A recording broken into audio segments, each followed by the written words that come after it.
Konnichiwa mina. Hello everybody. In this video, I'm gonna teach you guys some Japanese terminology when it comes to watching anime. I know a lot of people in the anime community like to watch anime in Japanese audio and English subbed. So I want to teach you guys about what those words mean in Japanese, so you don't have to read the subtitles. So that's what I'm here for. So just to put a disclaimer, no, I am not Japanese. I was not raised in Japan. I've only been studying Japanese for about a year now, and I am always learning. I am no means perfect at speaking it, and I am not fluent and I am not fluent at all. So just to put that in the video. So yeah, so the words you might hear here in anime is Ohayo, Ohayo gozaimasu, Konnichiwa, Konbanwa, Oyasumi, Oyasumi nasai. What do all of those words mean? So, like to start, in Japanese culture, there is a fine line between keigo, or polite Japanese, or casual. I forgot what the other terminology of casual means, but like usually it's between keigo and casual. So you definitely have to differentiate between the two, which I'm going to help you guys with. So Ohayo means good morning. So it means hello and good morning. So, and that's saying it in a casual way. But if you want to be polite, it is Ohayo gozaimasu. So Ohayo if you're casual, and Ohayo gozaimasu if you're being polite, and it means good morning and hello at the same time. So you might hear konnichiwa. Well, what does that mean? It also means hello, but you would also say that more in like 12, maybe 11, 12, 1, 2, 3, 3 o'clock. But when the sun is about to go down, you're not going to use it. So konbanwa, you would say that around those time frames. And konbanwa is good evening and hello as well. And then oyasumi or oyasumi nasai means good night. So oyasumi if you want to be casual, oyasumi nasai makes it polite. Also, if you want to say how are you, you can say genki if you're being if you're being casual. So genki is casual. O genki desu ka is more polite. So that's the differentiates too. And also to respond to that, you could say genki desu. I am fine. You can also say, like if you want to say so, you can say mama desu. Or you could say daijoubu desu. And daijoubu is very, very unique because you can use it in so many ways depending on the sentence. So if somebody asks me genki or o genki desu ka, I can say daijoubu desu. I'm okay. You can also use it as in, let's just say if you spill something or you break something by mistake, you could say sumimasen or komen or komen nasai. The person can say daijoubu, like it's okay, no problem, no worries. That's what that also means as well. Also, you can also say it as in if somebody sneezes, like in the Western world, like if somebody sneezes, you say bless you, but in Japan, like if somebody sneezes, they could say daijoubu, bless you. So that's that. If you're doing bad, you could say genki janai, I'm not doing good. Watery, I guess. Bad, because watery just means bad, so I guess you could say that if you're having a bad day. So that's that.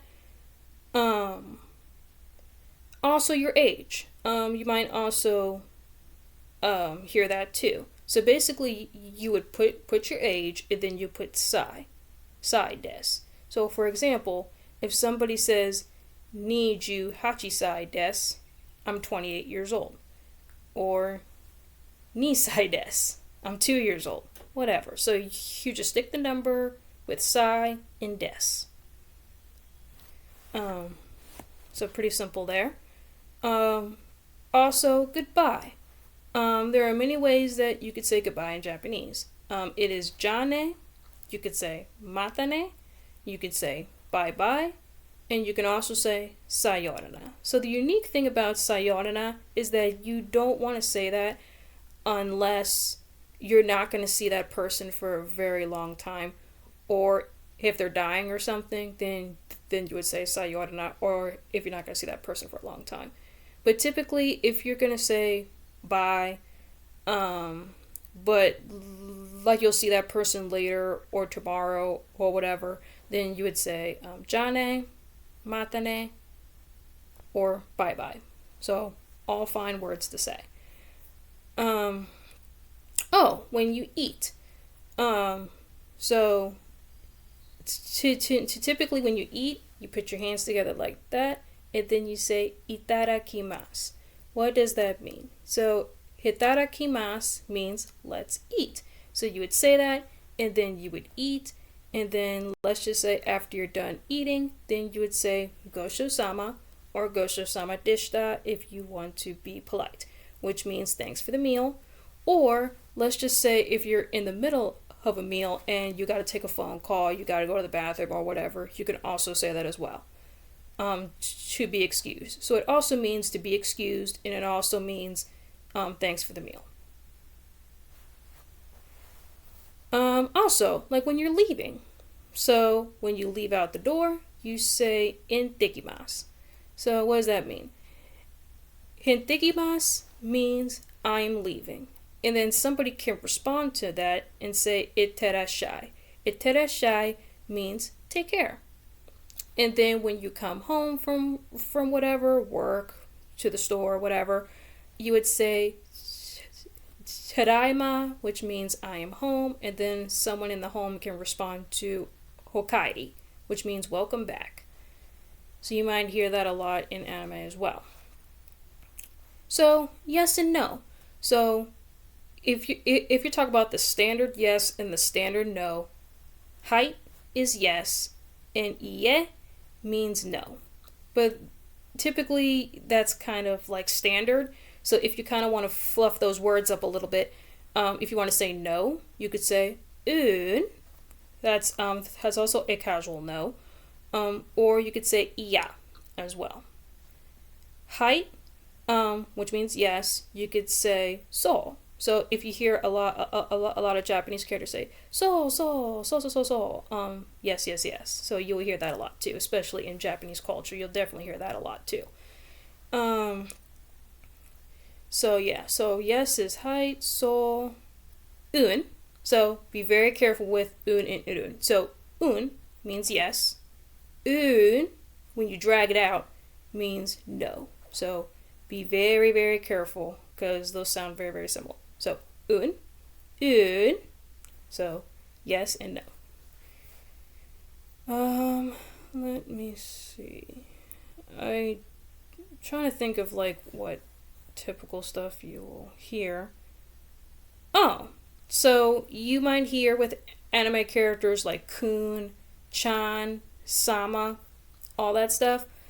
Kun is usually for boys, chan is usually for girls, and then once you are past 18, you don't use that. They might just use san if they don't know you very well, and when they do get to know you very well, they just say your name.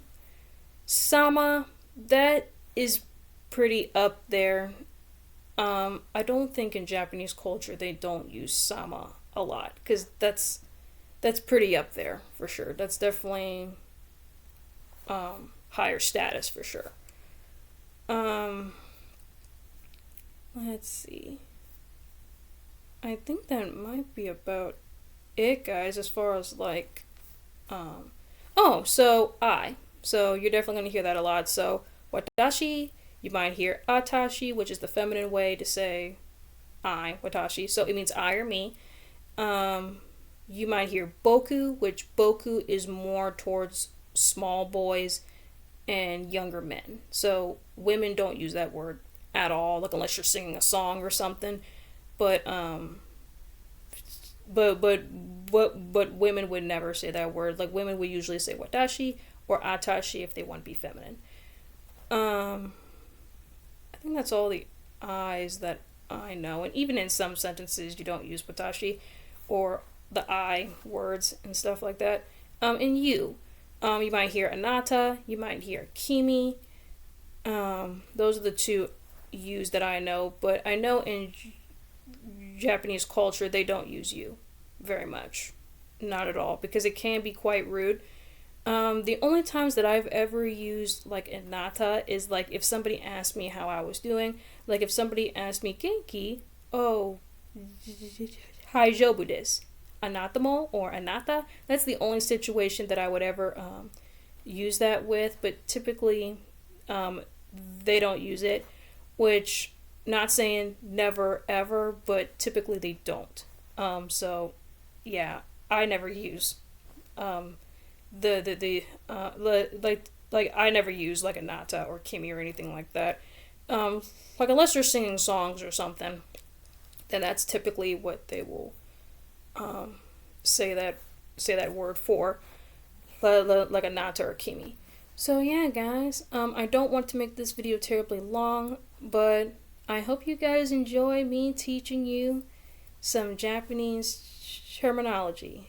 I am definitely learning. I am no means perfect. Like it's always better to learn from a native Japanese speaker because I am not.